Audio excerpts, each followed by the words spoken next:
Selam aleyküm, hayırlı akşamlar saygılı ATR telekanalının teleseyircileri. Bugün informasyon programmasını seyredesiniz. Studiyada sizler için men Gülsüm Halilova çalışan ve bugün biz Kırım Tatar Milli Meclis reisimiz Rifat Ağa Çubarov'nin 24 Şubat 2022 senesi Rusya'nın Ukrayna'ga başlagan şiddetli savaşından bir yıl geçkeni akta laf edecekmiz. Bu bir yıl içerisinde Ukrayna'nın mücadelesi, bağımsızlık için mücadelesi, egemenliği için mücadelesi devam ediyor ve bu bir yıl içerisinde nasıl galibelerge eriştik, nasıl muvaffakiyetlerini gerçekleştirdik ve bizlerini ileride ne bekleydiğin suallerini laf edecekmiz. Rifat Ağa, selam aleyküm, hayırlı akşamlar.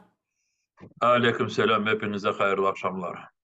Sanki dersin Cenk'da tünevin başladı ama artık üzerinden bir yıl geçti. Sizin için bu bir yıl ne kadar ağır idi?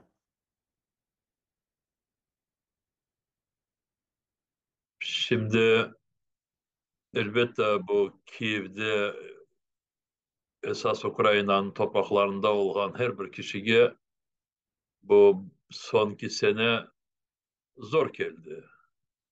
Farklı her bir kişiye ama umumi alsak hepsi zorluklar çekiyor. Allah'a şükür ben kendimi şahsi alsam yakınlarım sağ selametler ama çok insanların hakikaten akrabaları var, yakınları Cenk'te öldürülgen askerler. İşte bu sene bütün Ukrayna toplumu için böyle bir imtihan gibi geldi ve Allah'a şükür Ukrayna toplumu hepimizi böyle bir toplum olarak alsak bu seneni böyle e, işte becerdik ve faydanen becerdik. Çünkü Rusların planları yerine gelmedi. Üç günde Kiev'i almaya planlaştırmış ediler. Ve bizim için hepsinden önemlisi bu sonki bir sene devamdaki yapılgan bütün bu cenkler ya da bu uruşlar Kırım'ı azat edilmesine şanslar verdi ve kapıları böyle açkan gibi yaptı ve inşallah bu cenkin sonunda Kırım azat edileceğine endi şimdi bir senin şüphesi yok. Şimdi bu bir yılın neticeleri haqda sizden laf etmege istedik ve elbette geliniz geçken sene bu günlerini hatırlayıq. Menin bilgenime göre sizin böyle somut ve net savaşın başlayacağına dair bilgileriniz yok idi. Sadece herkes olğanı gibi böyle tahminlerde bulungan ediniz. Bu savaş muhakkak bir gün başlayacağı, doğru mu? Şimdi bilmeyeyim siz var ediniz yok ediniz burada çeşitli türlü gruplar vardı bu sosyal bağlarda Facebook'ta olsun başka nelerde internette ve ben hatırlayayım bu son ki haftalarda diyeceğim ya da böyle bir 10 gün devamında bu büyük bir grupamızda her akşam böyle sohbetleşirdik ve hepimiz birbirlerimizge böyle çağrılar seslendirirdik. İşte böyle bütün dokumentleriniz ya hem gerekli şeyleriniz bir yerde olsun. Eğer böyle bir işte uyar ya da alarm olsa hemen yerinizi değiştirmeye hazır olunuz. İşte çantanız hazır olsun. Böyle birbirlerimize hepimize böyle bir öğretirdik, çağırırdık ama sonuna dek böyle bana yarın işte Ruslar bir kereden bütün Ukrayna'nı bombalayacaklar da ve roketler yollayacaklar öyle düşünceler böyle olsa da ama biz buna kendimiz inanmayan gibi geldik. Hı hı. Ve ben misal için belirledim ki ya onlar cin başlayacağını ben böyle yok yapmazlar demezdim ama bana göre onlar işte bu Donbas tarafını e, biraz sınırlarga da baskınlar yapıp işte genleştirip o Luganskaya ve Donetskaya vilayetlerini genişletecekler ve o administratif sınırlara çıkıp orada toplayacaklar. Ben öyle düşündüm. Ama bütün Ukrayna'ya her bir taraftan uçaklar, bombalar, raketler olacağını yok öyle düşünmedim. Ve Rusya aslında ilk başlarda Kiev'e saldırgan edi, yani Kiev'ni zapt etmeye tırıştı ve geçenlere Ukrayna prezidenti Vladimir Zelenskiy o'zining BBC'ge bergen navbatdagi intervyusunda aytdi ki Rusya hala da Kiev'ni ele geçirmek, zapt etmek, işgal etmek niyetlerinden vazgeçmey. Aslında sizin fikrinizce bu bir yıl içerisinde Rusya'nın planları, stratejisi, faaliyetleri ve hareketleri aslında ne kadar değişti? Olar hakikaten de mi ilk başta koygan maksatlarından vazgeçmediler ya da maksatlar cephede yüz bergen hadislerge göre değişmekte? Ben anladığıma göre niyetleri hiç değişmedi. Ukrayna'nı kontrolge almaya, Ukrayna'nı bağımsız devlet olarak yıktırmaya, yok etmek. Bu niyetleri, Putin bu niyetten hiç uzaklaşmadı. Ama planları çarelerine göre. Çünkü Ukrayna silahlı kuvvetleri o kadar çok güçlü ki bu 2014. senesi işte askeri arabaları, askerleri, tankları gönderdim de ve onlar 2-3 günde yüzlerce kilometreleri geçip de o toprakları basıp alacaklar. Öyle şey şimdi yoktur ve e, bunu onlar 2022. senesi 24. fevralde öyle daha düşünür ediler. Ama gerçeği o ki e, böyle böyle planlara Ukrayna taraftan hiçbir şanslar verilmedi ve verilmeyecek. Ama bu niyetke kalıp da şimdi Putin belki başka bir mekanizmlerini arayabilir ama başka mekanizmleri de bulunması onun için pek çok zor. Eğer doğrusunu söylesek ya da gerçekten söylesek elinde bir mekanizması kaldı. O nükleer silahını kullanmaya ya da işte bu evet atom bombalarını kullanmaya ama bundan da hiçbir şey kazanmayacağını bile de çünkü her bir etrafını zehirleyecek, insanları yüz milyon binlerden öldürecek ama bu böyle silahın şimdi topraklar ya da başka devletler kontrolge geçmiyor ve onu da şimdi anlamaya başladı. Ama adam hasta. Hasta. Bu benim şimdi bilirsiniz böyle boş söylediğim değil. Ben 2 gün evvelsi o Amerikanların gazetelerinde Putin'in 24. fevral 2022. senesi hem yakın e, bu askerlerin komutanlarına ya da generallarına nasıl bu cenk başladığını bildirgenini bu gazeteler açıkladı da Hı ve hı. ben buna şaşıp kaldım. Yazılar ki çok generaller ve çok bu Rusya'daki Putin'e yakın olan iş adamları Rusya, Ukrayna'da yeniden böyle bir yeni ateşli basamak şeklinde cenk başladığını Putin'in televizyondaki çıkışından haber aldılar. Diyeceğim bu adam kendi kafasında bir şeyler düşüne de karar kabul ede de ve en yakın kişilerine tek söylüyor ama diğerlerine hiç anlatmayı ve ama bu insanlar bunun kararlarına işte razı olalar sonunda. Korkuları çok büyük.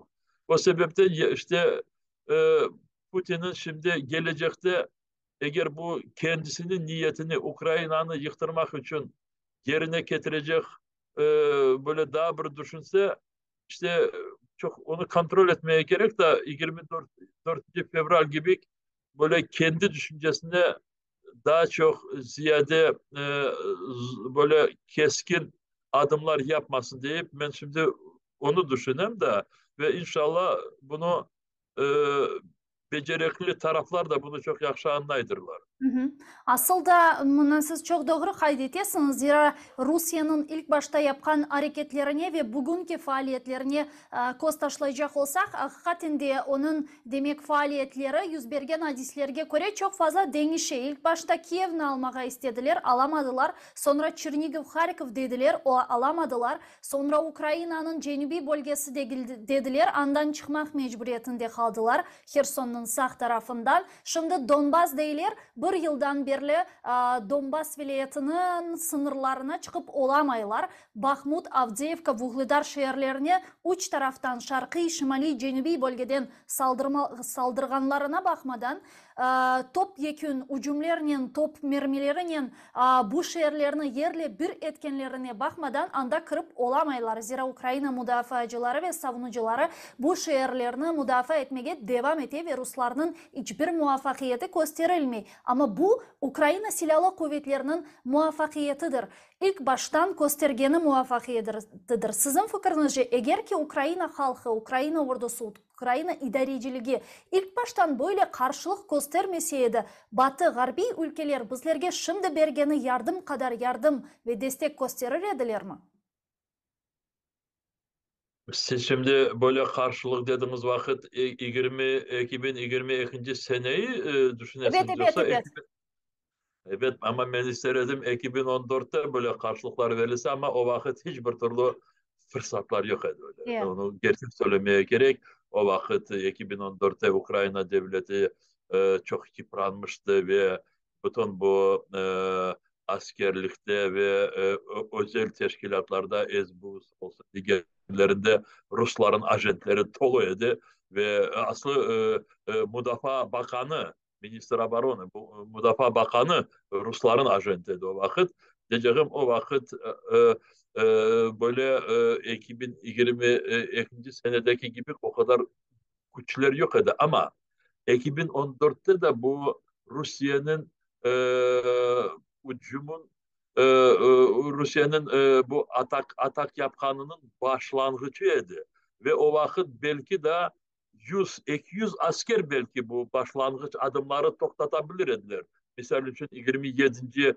Fevral 2014 senesi bu sabah erten basıp algan Nazirler Şurası'nın binası Akmeç'te ya da Kırım Yukarı Şurası'nın binasını, eğer o vakit ana bu işte bilinmeyen askerler dediler o vakit, onları o vakit kullanmaya orada bulunsalar ediler, bir 100, 200, 300 Ukrayna askerleri, aslında onlar var idi orada ama emir almadılar onlar. Belki de Cenk'in olgunu alabilir idi Ukrayna. Ama olmadı. Şimdi onu çok oraya konuşmayık.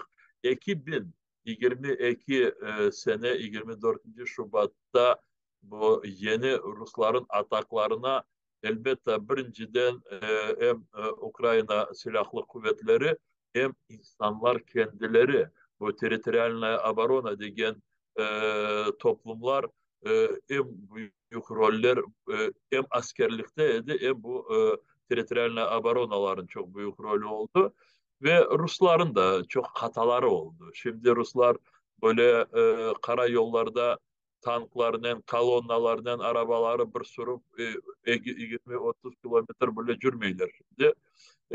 Ve o vakitte endi bazı böyle e, güçlü, modern silahlar Ukrayna askerliğinde vardı. Misal için bayraktarlar. İşte eğer o vakit, o günleri böyle karşılık gösterilmeseydi, Batı ülkeleri elbette e, şimdi Batı ülkelerin yardımı Ukrayna'nın trendine bağlı. Ukrayna ne kadar trendse, ne kadar karşılık Rusya'ya gösterse o kadar ziyade silah yardımları alacak ve ala. Şimdi de ala da onun için bu birbirine çok bağlı. Kendisini korçalamayan tarafka bir silah vermez. Geçenlere demek bu Cenk'nin bir yılı arifesinde Ukrayna'ga Amerika Cumhurbaşkanı Amerika lideri Cumhurbaşkanı doğru değil bu Amerika hakkında aytkanımız vakit. Amerika prezidenti, Amerika lideri Joe Biden gelip çıktı. Gayet gizli bir şekilde bu ziyaret gerçekleştirildi. Demek mında Zelenskiy'nin görüştü, sonra Sofia ve Mikhailov meydanlarında kezintiler, foto videolarını tezden herkes alıp Ukrayna kreatif bir millet artık çok fazla paylaşımlar yapmaya başladı. Sizin fikrinizce bu Biden'ın gelişi daha çok siyasi mesajını taşıdı mı ya da işte daha çok harbi, ekonomik, iktisadi yardım ve destek hakkında mı söz kedi? Şimdi Biden gelmezden önce çok prensipiyel meseleler ya da gerçek böyle meseleler, Ukrayna için çok önemli meseleler sonlanacak çizilmişti. Onun gelmesi öncesinde çeşitli türlü toplantılar oldu. Ramstein'da oldu toplantılar, bu müdafaa bakanların toplantıları. Avrupa Birliği'nin parlamentosunun çok gerekli kararları kabul edildi. Her bir yerde böyle Ukrayna'yı kurçalamak ve Ukrayna'nın beraberlik olmak böyle adımlar yapılmıştı ve daha yeni soyları da devam edeydi ve şimdi de devam ede. Misal için yeniden bu e,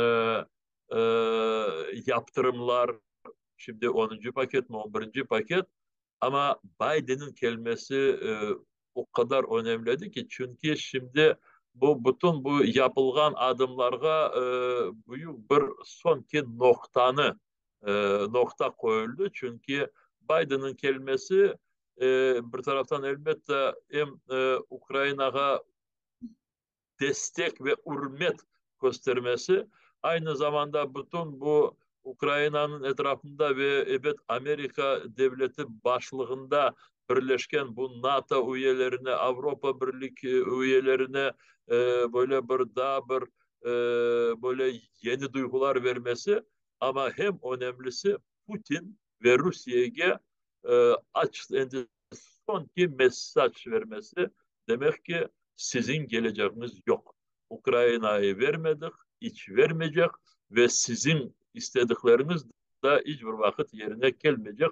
Bu Putin için çok böyle bir e, zor böyle bir olay oldu da, ve o sebepten bana göre ikinci günü Putin, Biden gelen son ikinci günü çıkışı yaptı bu İyi. Rusya parlamentosunda. Bana göre bu çıkışını çok değiştirdi.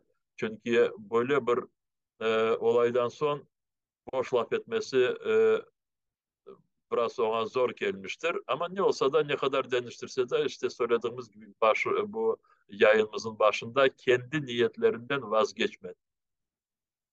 Ama Putin bu 2 saat içerisinde sizin fikrinizce yanı bir şey söyledi mi? Zira her daim aytkanlarını aytıp geçti ve asıl da bu çıkış 2 saat devam etken boş bir çıkış dep aytmağa mümkün mü? Şimdi Putin'in yapkanlarını anlamak için onu bir kere onu böyle bir düşünmeye gerek ki, şimdi Putin kendi kendisinin geleceğini her bir taraftan böyle kapattı, blokat yaptı. Şimdi Putin'in hayırlı sonu yok. Ne yapsa yapsın şimdi. İstese yarın böyle askerleri hepsini çıkarsın, ama birisi onu elde affetmeyecek ve bütün yapkan cinayetlerine hesabını verecek. Ve Putin bunu kendisi çok yaxşı anlay. Ve o sebepten şimdi pek çok böyle bir büyük bir panika içinde. Çünkü gerçekten de ne yapacağını bilmiyor.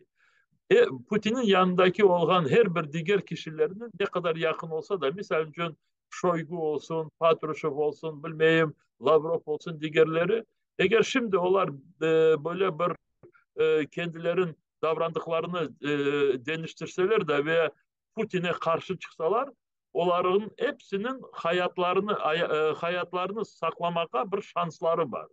Misal için şimdi onlar birleştiler orada, Putin'i bilmeyeyim becerdiler ve vazifesinden boşalttılar. Misal için değil.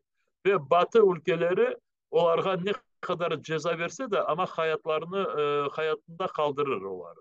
Ama Putin şimdi değil de ne yapsa yapsın, Putin'in ya kendi işte bilmeyeyim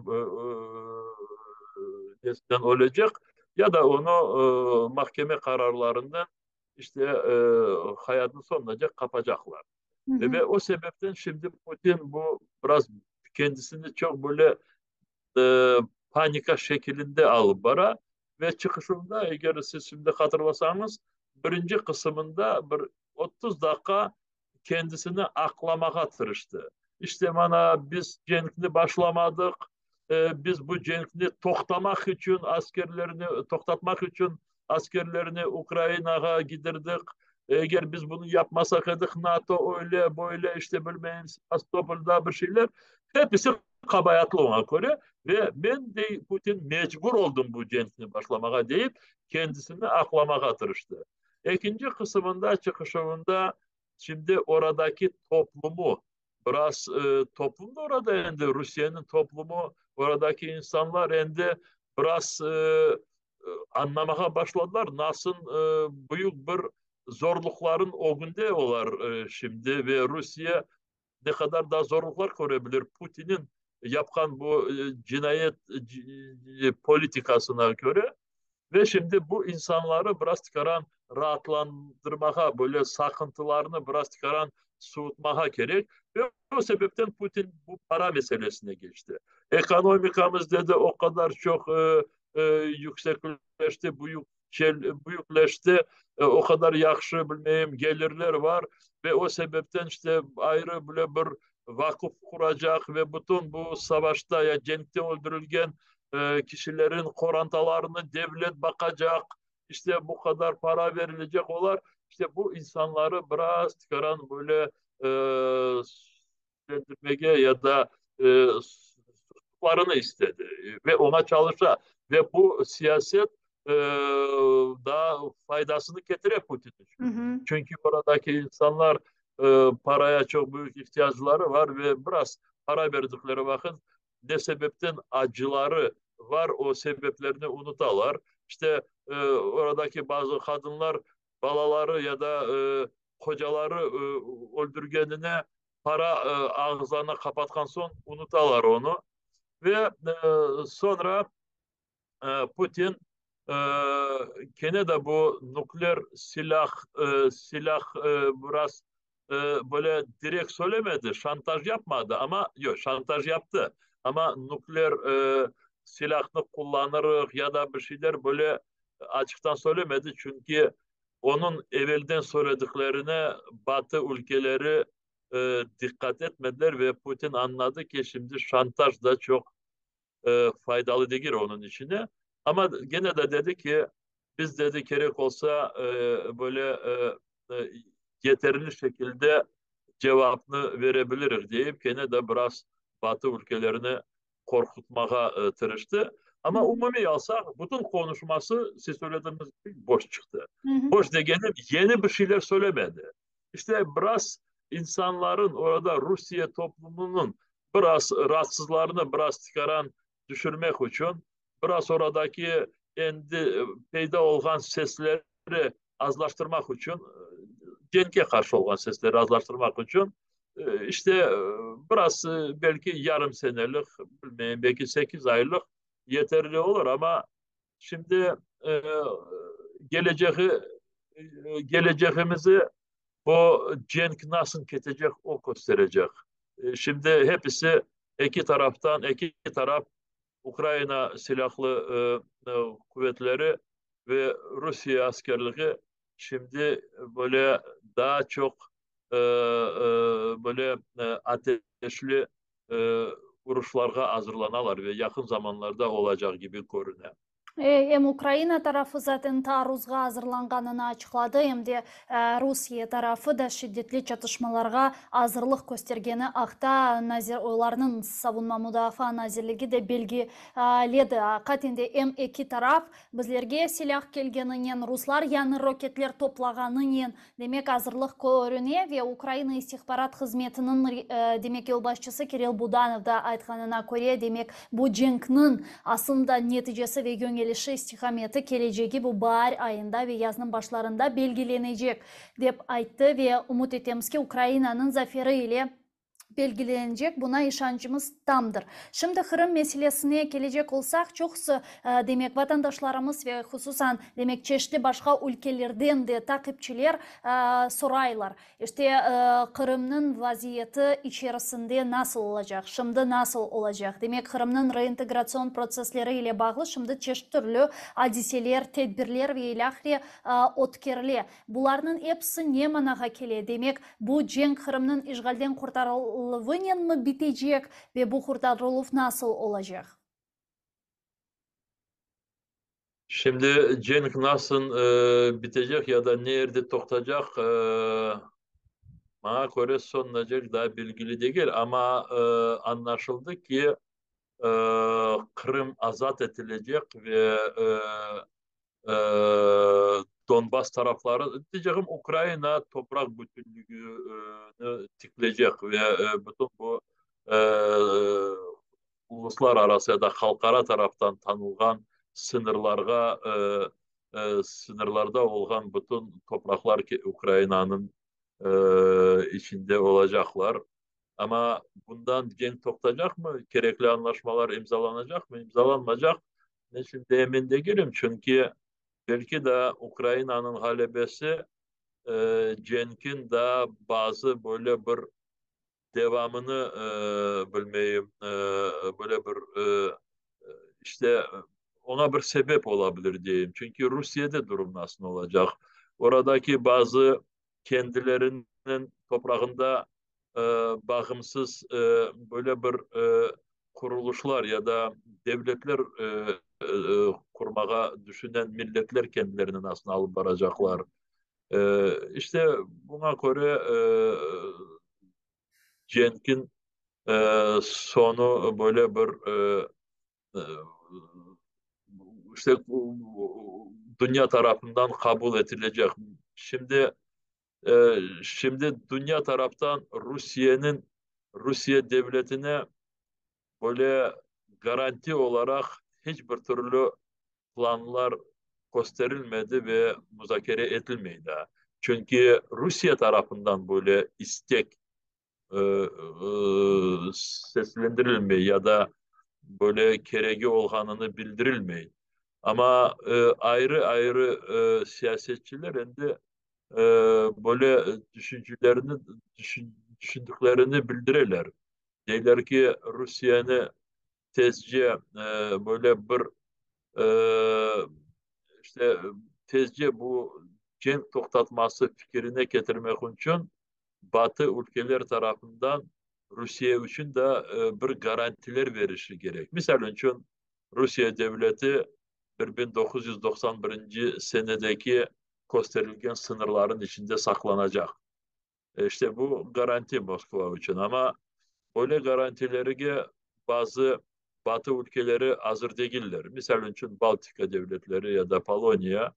Çünkü Rusya devleti bu Genç'in sonunda gene de bu sınırlarda saklanacak olsa söylemek mümkün ki 20-30 seneden Rusya tarafından gene de komşularına böyle baskınlar peyda olabilir. Hı hı. İşte o sebepten bizim için şimdi elbette bizim bu Kırım Tatarların hem böyle teren niyetlerini göz önüne alacak olsak elbette Kırım'ı tezce Rus işgalcilerden azat edilmesi ve ona yeter şimdi. Ama ne zaman olabilir işte Mayıs ayında mı bilmeyeyim Ağustos ayında mı bu senede mi? İşte bunu bu hareketler gösterecek. Askerlerin hareketleri. Hı hı.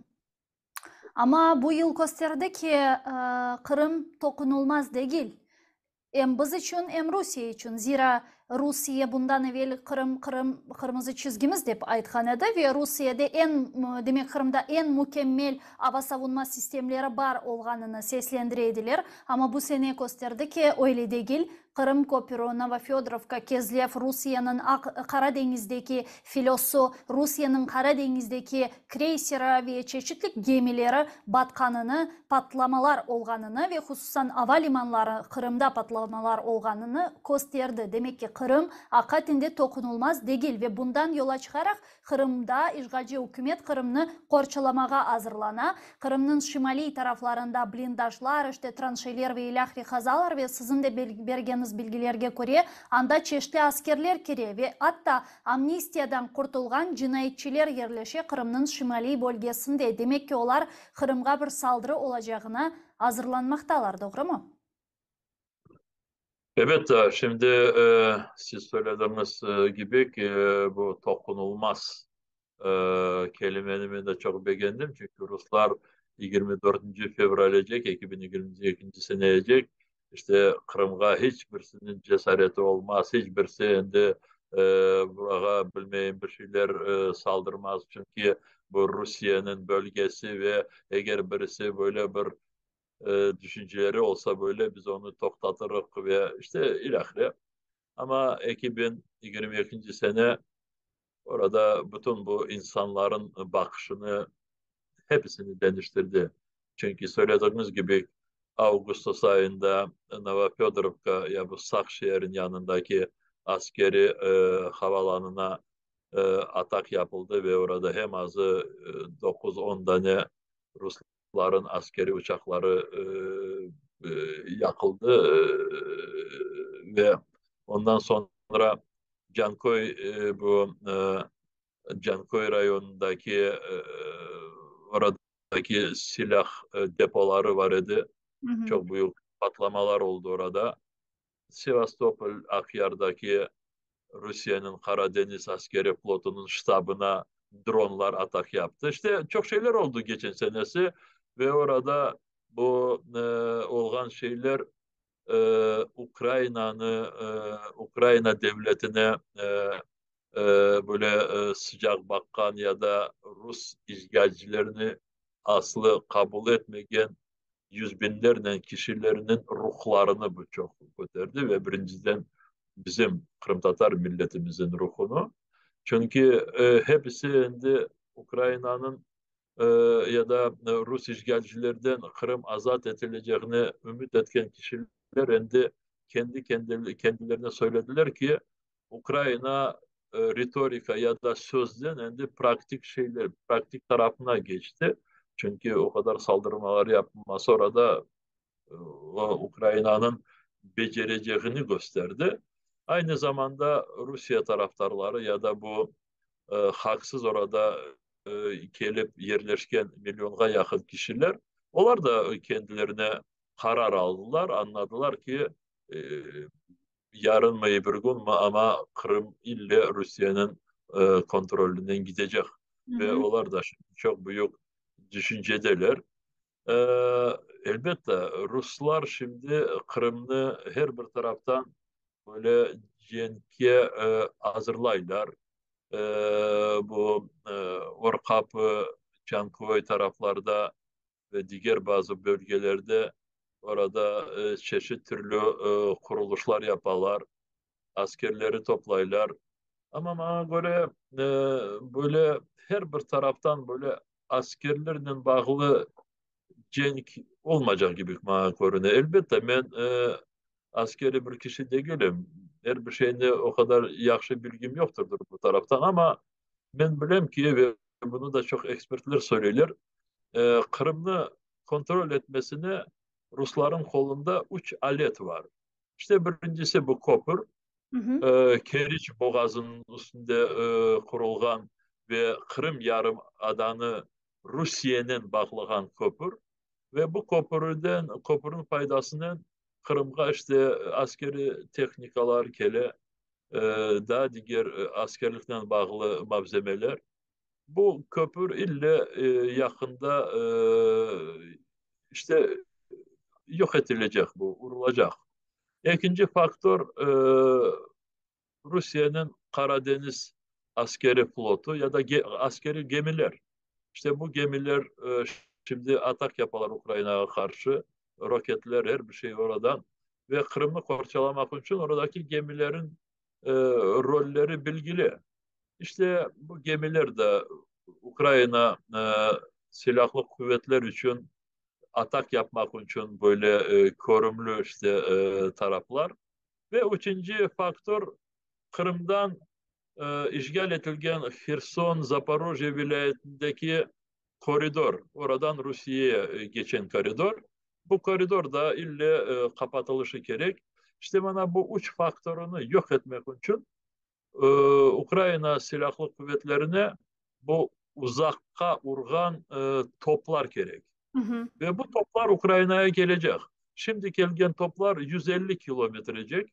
Ama 250-300 kilometre uzak urgan toplar geldiği vakit kopur, askeri gemiler, bu koridor meseleleri Ukrayna askerliğine büyük bir problem olacak. Ve bunlarını yok etkenlerde Rusya'nın Kırım'ı kolunda tutması ya da kontrol etmesi pek çok zor olacak ve ille oradan kendi askerlerini çıkarmaya Moskova mecbur olacak. Hı hı. Umut etimiz ki öyle olur. Aynı zamanda demek Kırım'ın bağlı haberlerge devam edecek olsak, geçenleri alıngan bilgilerine göre demek Kırım'ın işgalci yolbaşçısı Aksyonov Rusya, Ukrayna'ya karşı cenkte iştirak etken Rusya askerlerine Kırım'da toprak vereceğini açıkladı. Yani Kırım Tatarlarının, Tamır halkının toprakları, ana vatan topraklarına Rus cinayetçileri demek yerleşmege planlaştıra ve o topraklarını Aksyonov onlara vereceklerini kaydetti. Yani siz bu haberge nasıl asıl da bakasınız ve bu ne demek ola? İşte bu 21. asırda düşmanlar taraftan yapılan adımlar böyle yeni adımlar da değil. Tarihimizde bu her bir şeyler olmuştu. 1700 1783. senesi Kırım'ı işgal etken sonra Kırım'da böyle yeni koylar tıklayıp o koyları Rusya ordusundan azat edilen askerleri saldatları orada yerleştirirdiler. Bana bu Mazınka, Danskoye gibi koylar Hı işte hı. onlar kendi başında peyda olmadı. Oralara ta bu 19. asırda Rusları getirip yerleştirdiler de ve onlara orada topraklar ayırdılar. İşte o topraklar da Kırım Tatarların elini çekip alındı. Onlara son aileler kurmak için mahsus gene de Rusya'dan kadınları getirmişler ve onlara işte korantalarını kursulayıp ve orada çoklansınlar deyip böyle hareketler yapmıştılar. Şimdi de bana 21. asır ama aynı şu politikanı Moskova devam ediyor Kırım'da. Ve söylediğimiz gibi şimdi bütün bu e, Rusya-Ukrayna savaşında Ukrayna'ya karşı savaş etken Kırım'dan Rus ordusuna çağrılgan askerlerge dersin ki Kırım'da e, nevbetsiz bedava topraklar ayrılacak, dağıtılacak ve eğer asker öldürülmüş olsa onun yakınlarına verilecek. Hı İşte hı. korantasına, bilmem anasına, babasına. Ben bunu duygan son böyle e, bir komentar yazmıştım, bir yorum yazmıştım. Dedim ki yaxşıdır. Çünkü bu aydutların bir cedveli kurula ve kim toprak aldı orada bu sebepten e, işte bu cinayetçidir bu kişi. E, Ukrayna'ya karşı yapkan cenkte olgan asker e, hemen e, bu aydut cinayetçi statüsünü ala. Ve Hı hı. şimdi böyle bir topraklar ayrılsa biz Kırım'ı kaytargan sonra aslı bizge hiçbir türlü teşkilmeye de gerekmey. Hemen bu cedvelleri aldık. Kim burada toprak aldı asker olarak? Ben aldım. Ana sen öyleyse cezasını bulunacaksın. Bu insanlar hepsi cezalarını e, cezalarga işte sorumlu olacaklar. Cezalarını alacaklar ve elbette onlarga ayırgan topraklar devletke, milletke kaytacak. Ya Ben böyle bundan hiç şüphem yok. cinayetçiler kadastrı tızılıyor yani şimdi. İşimizni daha kolaylaştırar işgalciler böylece. Şimdi orada çok bu yapılgan işler işte ya isteyip de ya da düşünmeyip ama cinayetke uğrayan kişiler o kadar çok düşünmeyler ama her bir yerde izleri kala.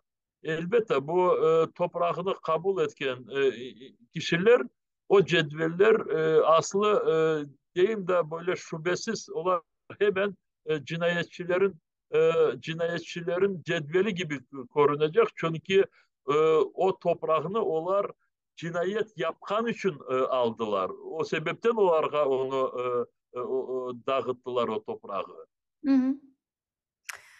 Yani demek cenkten sonra bu topraklarını algan demek ve kanunsuzca yerleşken Kırım'a kelgen herkes Kırım'ı terk etmek mecburiyetinde kalacak. Zaten bunun ile bağlı çok açıklamalar yapıldı. Hem işgal edilen topraklar reintegrasiya nazirliginde hem de sizler ve birçok faaller bunu aytıp geçiyor. Kanunsuzca Kırım'a kirgen vatandaşlar Kırım'ı terk etmek zorunda kalacak ve cinayetler işlegenler ise cezalandırılacaktır. Bunun için ise Kırım'ın işgalden kurtarılması lazım ve siyasi mahpuslarımız azat edilecek benim anlaganyma göre hepsi bu. Sual bizim siyasi mahpuslarımızın korantalarını çok meraklandıra ve bana hususan bununla bağlı çok sualler geliyor. Ben eminim sizden de bu mesele etrafında bizim vatandaşlarımız müzakerelerini alıp baradır. Aslında siyasi mahpuslarımızın vaziyeti nasıl olacak? Siz nasıl görüyorsunuz onların azat edilmesini?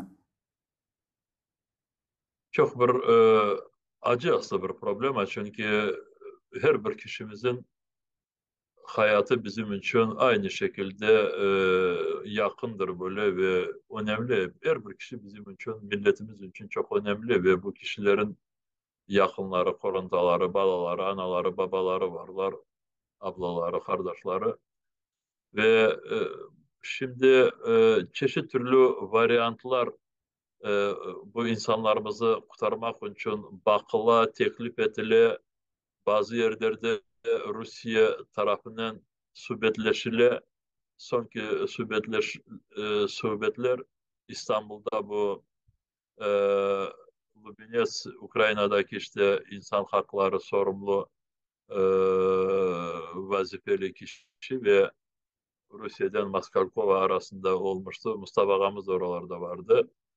İşte Ukrayna tarafından siyasi mahpuslarını azat edilmesine çeşit türlü adımlar yapıla ve farklı farklı teklifler Rusya'ya gösterile, yollanıla. Misal için orada çok hastalı kişiler varlar ve yakında Cemil Gafarov arkadaşımız 60 yaşında orada öldürüldü. Hı Vefat hı. etti demesi çok doğru değil. Öldürüldü çünkü öyle bir hastalıkları soydaşımızın var idi de ve onu asıl hapiste tutması mümkün değildi onların kanunlarına göre. Ama işte orada onu öyle tutup öldürdüler. Ve tekliflerin birisi işte böyle biraz yaşlı olan kişilerimiz, hasta olan kişilerimizi birinci sırada azat etsinler ya da bilmeyeyim 7-8 sene endi içeride olan kişilerin durumunu baksınlar ya da bir kereden 60 70 80 kişini azat etsinler ve Ukrayna tarafından bu kadarlık yakalangan askerler verilsin. Ukrayna her bir böyle teklif edilen adımlarını yerine getirmeye hazır. Ama Rusya bu Kırım'dan bağlı kapalı olan kişilerin azat edilmesine şimdi çok soğumaka ve şimdi e, böyle bir perspektivalar ya da beklentilerimiz yok şimdi. Ben bunu açıktan söyleyeyim. Hı hı. Ama bu işler devam edilir. Burada birisi yok öyleyse toktayık da Kırım azat edilgen sonra onlar da türmelerden çıkarlar. Şimdi öyle beklentimiz yok. Devam edelim. Belki biraz erteci olur. Ama işte gene de bu e, Cenk'in ketecekine çok bağlı. Hı hı. Neler olabilir? Kim buraya daha çok yakalanır? Belki Putin'e yakın kişiler Ukrayna'nın koluna düşer. Ya da bilmeyim Rusya'da bir türlü e, bize biraz layık olan gelişmeler olabilir. İnsanlar hiç işte son derece böyle e, panikaya düşmesinler. O hapiste olan kişilerimiz bunu hepsini çok yaxşı anlayırlar. Biz çeşit türlü böyle yollarının bazılarının bak tutmağa tırışıyıq. Advokatları var, yakınları var ve insanlarımız orada kendilerini çok namusla alıp baralar. İşte Allah versin de sağlıkları yeterli olsun da ve sonuna hepimiz görüşeyiz. Amin. Aynı zamanda Rifat Ağa da şunu laf etmek istedim. Çok fazla vaktimiz kalma ne yazık ki. Tunev'in 23 fevral günü Kırım Tatar halkının milli lideri Noman Çelebijihan'ın hatırasını andık. Çünkü aynen o gün 105 yıl evvelsi Bolşevikler tarafından kırmızı terörle karşılaşkan Noman Çelebijihan vahşice Akyar'ın hapishanesinde demek matroslar tarafından öldürülgen edi ve Noman Çelebijihan'ın asıl da hayatı Kırım Halk Cumhuriyeti'ni teşkil etkenden sonra Kırım'ı o kadar savdaşı Cefer Seydemet ve diğerlerinin muhteşem yapmak idi ki ikinci bir İsviçre kurmağa istegen Yarımada'da ve aynı zamanda Kırım'ın korçalanabilmesi için ordu, Kırım Tatarlarından ibaret olan ordu kurmağa tırıştı Noman Çelebijihan ve ona yapılgan baskılar bu sebepten de olgan edi. Demek Kırım Tatarlar sırasında bu ordu teşvikatını alıp barganı için. Ve şimdi 2022 senesi Ukrayna ordusu saflarında Numan Çelebijihan adına böyle bir büyük bir kısım, harbi kısım teşkil etildi. Bununla bağlı elbette ki sizden de bazı fikirler eşitmek istedik. Elbette Tunev'in çok yerlerde vatandaşlarımız çok sağ olsunlar. Türkiye'de, Romanya'da, Polonya'da, Kanada'da çok yerlerde böyle Noman Çelebijihan'ın hatırasına bağlı tedbirler alıp varıldı. E, bizler de Türkiye'deki olan derneklerimizden birlikte böyle online dua ötkerdik. Kırklar Milli Meclis azaları. Burada Kiev'de keçkin tedbirlerde foto sergiler, tögerek masalar, daha bazı tedbirler bana bu pazar günleri gelecek haftanın başında ötkerilecek. E, işte bunu böyle ben Tünev'in de çıkışlarında anlatmaya tırıştım.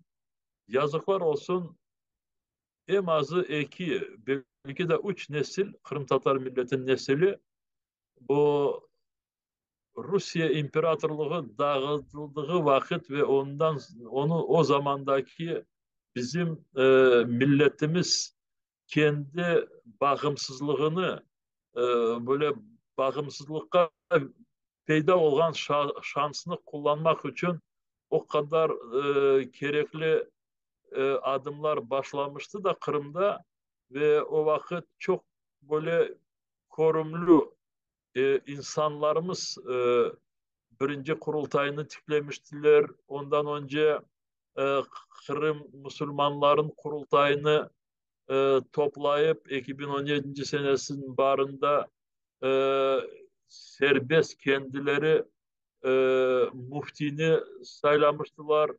Sonra kurultay delegeleri, milletvekilleri kurultayımız e, toplangan kurultayımız o vakit e, eski eğer bu sayı sistemasına bakmış olsak noyabr ayında toplangan Bahçesaray'daki kurultayımız Kırım Halk Cumhuriyeti'ni ilan etmişti. Noman Çelebijihan bu Cumhuriyeti'nin başbakanı ya da premier minister kabul edilmişti. İşte o vakit bizim milletimizin tarafından yapılacak bütün adımlar yapılmıştı ama o vakitte Kırım'ın durumu endi o kadar pek çok değişik idi ki bizim milletimiz o vakit azınlıktaydı. Endi 25 %25%. ve diğerleri bu işte Kırım'ın geleceğine, Kırım Tatarların bu bakıntışılarına koşulmadılar. Çağırdık. Siz de söylediniz şimdi. Noman Çelebiçikan'ın çok yakşı seslendirilgen o vakit e, bu fikirleri şimdi kullanıla. İşte Kırım'da çeşit türlü milletler yaşayırlar. Bizim vazifemiz tek kökenli, tamirli Kırım Tatar milletinin haklarını korçalamak değil de diğer milletlerin de haklarını korçalaması ve onları davet etmişti bizim kurultayımız. Geliniz beraberlik Kırım'ın geleceğini böyle bahtlı olganını Hı hı. koruyayık. Ama Bolşevikler güçlü çıktılar. Öldürüldü bizim liderimiz. 23. fevral 18. senesi Akyar'da yapılmıştı bu geçmişte bu facia. İşte bakınız ve söylediğim işte bu olganlarını bizler Sovyet devleti kurulgan sonra ta bu 90'cı senelerce bu hepsi karanlık idi. Aslı Noman Çelebiçikan'ın adını değil de İsmail Gasparalı'nın adını böyle seslendirmesi yasak idi. Çünkü Pantürkizm lideri ya diğerleri de hepsi yasaklanmıştı ve çok şeylerden bilgilerimiz yok idi ama bu ikinci kurultayımızı tiklediğimiz vakit bilesiniz bu kan çekti değiller de Hı bizim hı. bilmegenimize bakmayıp bizler yapkan adımlar yok. Endi o vakit endi bilgiler de var idi ama her bir inceliklerini o kadar farkında değiliz. Ve ikinci kurultayı hazırladığımız vakit yapkanlarımız gerçekten de bu birinci kurultayda başlanan adımlarının devamı gibi böyle oldu. Ve endi milletimiz bu yerleşim meselelerini çözmesinin sonuna çıkmaya başladı. Çok korantalar endi evlerini kurup endi balaların geleceklerini de bilmeyeyim bir şeyler düşünmeye televizyon kanalımız kurulmuştu. Mektepler açılmaya başlandı. Gerek derslikler yazılmaya başladı. Şu arada Kanada işte Moskova geldi.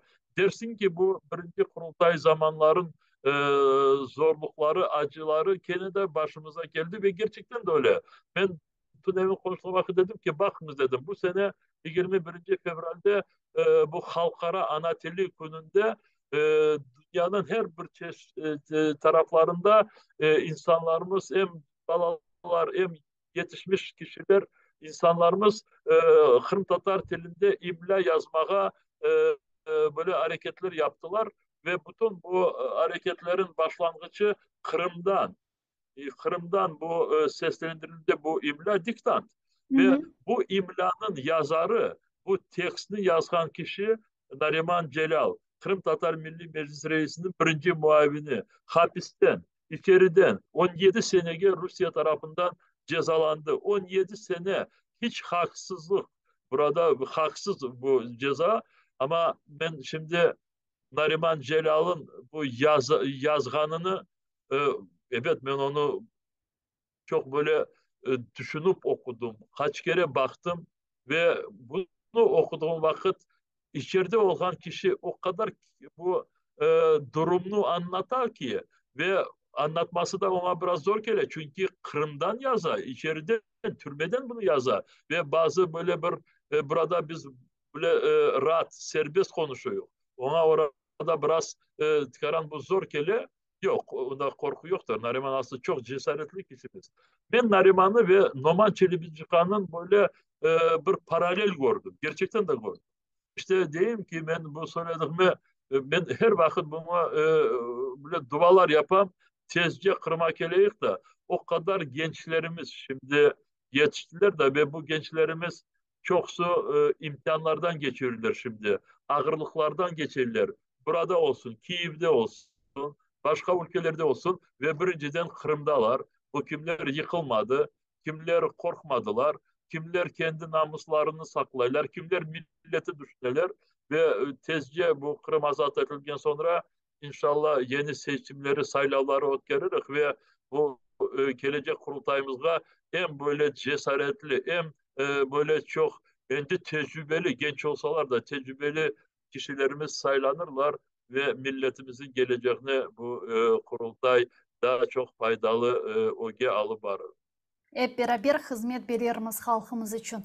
Büyükten büyük teşekkürler. Çok sağ olun Rifat ağa. Yayınımızga hoşulganınız ve bugün savaşının bir yılı da bizler nyen fikirleriniz, nyen paylaşkanınız, suallerimizge cevap bergeniz için. Çok sağ olun. Milli Meclis Reisi Rifat ağa Çubarov bizler canlı bağdaydı. Saygılar arkadaşlar. Atayırlı olunuz. Bugün informasyon programmalarını ve zaman informasyon programmalarını takip etiniz.